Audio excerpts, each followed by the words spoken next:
대부분 사람들은 돈이나 병을 가장 무섭다고 생각합니다. 사실 진짜 두려운 건 나이 드는 게 아닙니다.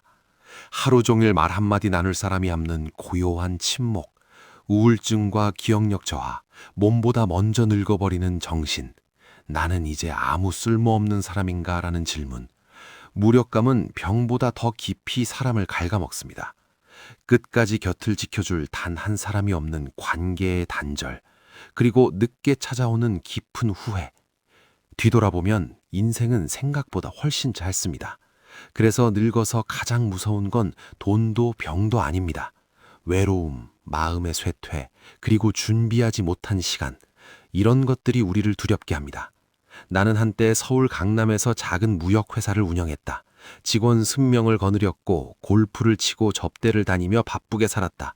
돈은 꽤 벌었다. 아파트 2채, 외제차도 몰았다.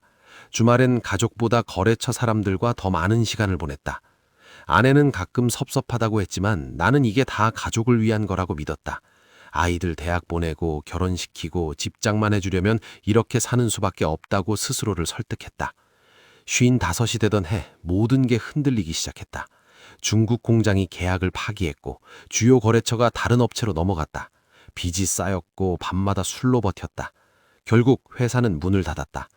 평생 쌓아온 게 고작 2년 만에 무너졌다. 아파트 한 채를 팔아 빚을 갚았다. 자존심도 함께 무너졌다. 그때부터 전화가 끊겼다. 형님 동생 하던 사람들, 그렇게 자주 만나던 사람들, 하나둘 연락을 끊었다. 나중엔 내가 먼저 전화해도 받지 않았다. 쓸모없어진 사람에게 세상은 관심이 없다는 걸 그제야 깨달았다. 60이 넘어서야 집에 있는 시간이 많아졌다. 그런데 이상했다. 아내와 단둘이 있으면 할 말이 없었다. 30년을 함께 살았는데 서로에 대해 아는 게 거의 없었다. 아내는 친구들을 만나러 나가고 나는 집에서 텔레비전만 봤다. 아들은 미국에 있었고 딸은 결혼해 부산에 살았다. 명절에나 얼굴을 보는 사이였다. 한 번은 딸에게 전화를 걸었다. 요즘 어떻게 지내냐고 묻자 짧은 대답이 돌아왔다. 바빠서 나중에 전화하겠다는 말. 그 나중은 오지 않았다. 65이 되자 하루가 너무 길어졌다. 아침 6시에 눈을 떠 밤 10시까지 16시간을 어떻게 보내야 할지 몰랐다. 같은 집에 살면서도 아내와 나누는 말은 밥 먹어? 응, 그게 전부였다. 친구들은 흩어졌다. 골프 치던 친구는 심장병으로 쓰러졌고 술 친구는 요양원에 들어갔다. 동창회도 더는 열리지 않았다. 어느 날 깨달았다. 나는 하루 종일 아무와도 말을 나누지 않고 있다는 걸. 68쯤부터 이상한 일들이 생기기 시작했다. 방금 하려던 일을 잊어버리고 냉장고 앞에 서서 멍하니 서 있었다. 손자 이름이 갑자기 떠오르지 않았다. 아내는 병원에 가자고 했지만 나는 거부했다. 인정하고 싶지 않았다. 내가 무너지고 있다는 사실을. 밤에 잠이 오지 않았다. 새벽까지 천장을 바라보며 누워 있었다. 머릿속이 텅 빈 느낌.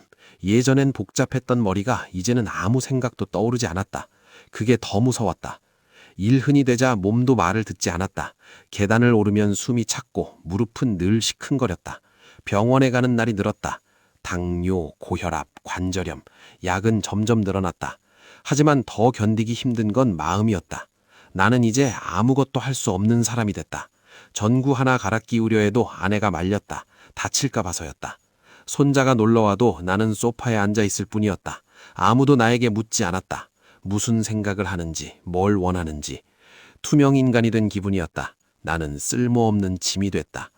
어느 날 아내가 제주도에 간다고 했다. 친구들과 함께였다. 나는 고개를 끄덕였다. 같이 가자는 말은 없었다. 아내가 떠난 집은 숨막히게 조용했다.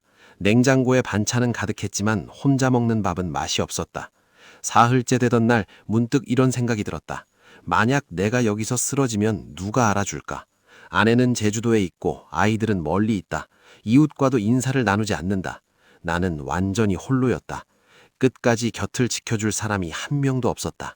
그게 가장 무서웠다. 73이 된 지금 나는 후회 속에 산다. 왜 아내와 더 많은 시간을 보내지 않았을까? 왜 아이들과 더 많이 대화하지 않았을까? 왜 친구들에게 진심을 보이지 않았을까? 돈을 벌겠다고 성공하겠다고 달려왔지만 정작 중요한 건 모두 놓쳤다. 관계는 한순간에 끊어지지 않는다. 오랜 시간 쌓인 무관심이 결국 단절을 만든다. 나는 그걸 너무 늦게 알았다. 어느 날 동네 공원에서 비슷한 또래의 노인을 만났다. 그는 먼저 웃으며 말을 걸었다. 날씨가 좋다고. 우리는 벤치에 앉아 이야기를 나눴다. 그는 자식들과 매일 통화하고 아내와 손을 잡고 산책한다고 했다. 돈은 많지 않다고 했다. 하지만 얼굴은 편안해 보였다. 그 순간 알았다. 내가 잘못 살았다는 걸. 결국 노년에 무서운 건 돈도 병도 아니다. 외로움, 정신의 쇠퇴, 무력감, 단절된 관계, 그리고 돌이킬 수 없는 후회. 이 글을 보는 당신이 아직 누군가에게 전화를 걸 수 있다면 아직 늦지 않았다. 지금 당장 전화하라. 지금 당장 만나러 가라. 사랑한다고 말하라. 인생은 생각보다 훨씬 짧다. 나처럼 살지 마라.